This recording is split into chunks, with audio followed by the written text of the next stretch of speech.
we bind here, then from here, I can come in through here, and then from here, wrench through there, and then maybe like get this, but if he persists in holding onto the sword, then I can actually drive through here. And from here, then he's not going to do much damage against my clothing, like 2-3 layers of doublet, especially if he can't saw. Right. But from here, I can rake hard and displace the wrist from here, and with good structure through here, then come up and wind in. That's one of the advantages you guys have, that you can actually you can grab the blade. Well, there's nothing stopping you from doing that with yours as well. Very, very carefully. Very carefully. I'm not saying that we can be cavalier, because specifically we're putting our flat on the palm, and then we're putting our fingers on the other flat, because you don't want to just like meat stick it and go herper here. But yeah, this is something that I think that they were just more willing to accept as a risk that comes with the territory. Because a lot of the German techniques, especially in grappling, are about audacity, like having the confidence and the commitment to the resolution to enter. And we look at these and we think, they did this reliably? But after being described for 3 centuries, you figure that either they were just like passing it on and all laughing at us, or they really did manage to pull it off repeatedly.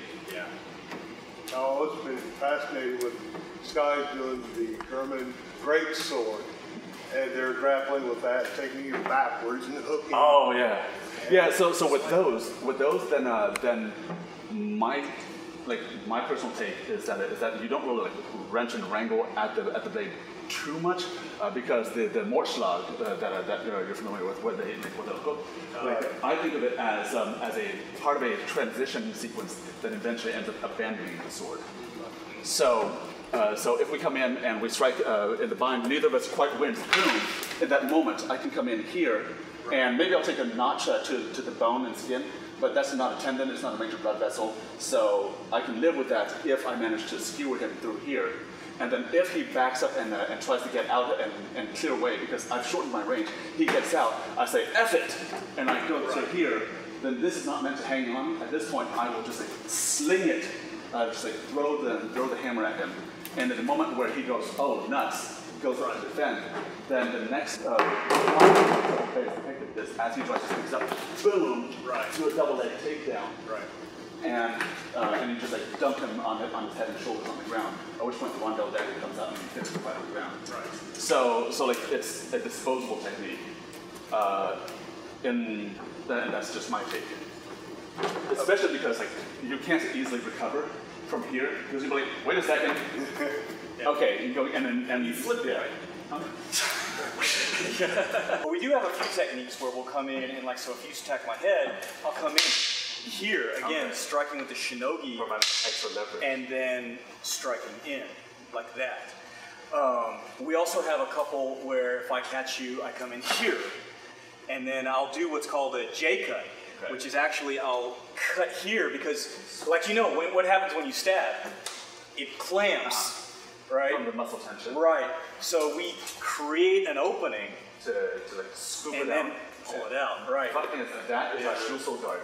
Yeah, but this is rare for us. It's very, very rare. We don't do it. We do it a couple of times, but yeah. So we do it, and there are a couple also where we come in and we'll block like that, and the same thing. We'll come around and we'll strike here, or we'll push and go right into like a Segiri strike.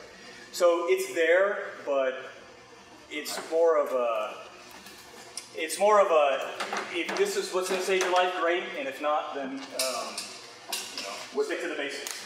Because with us, then the manuals were all written by masters who were in their 40s to 60s, at the end of a fairly long career of professional instruction and or fighting.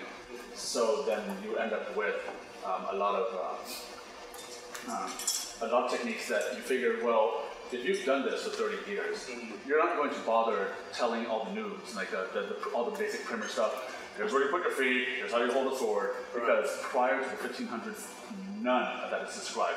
They say spring well to the left, okay, ball of the foot, heel, what's the strike? Right. None of that. So it's just like prior to the 1500s, you only have manuals for upper level college material and graduate level. And so then as you get into later civilian work, then the rapier masters and side sword start to explicitly spell out like high school level stuff, but they don't tell you a lot of things about what do you do with the hips, elbow alignment, wrist alignment, and so like all the like elementary school level stuff is still missing.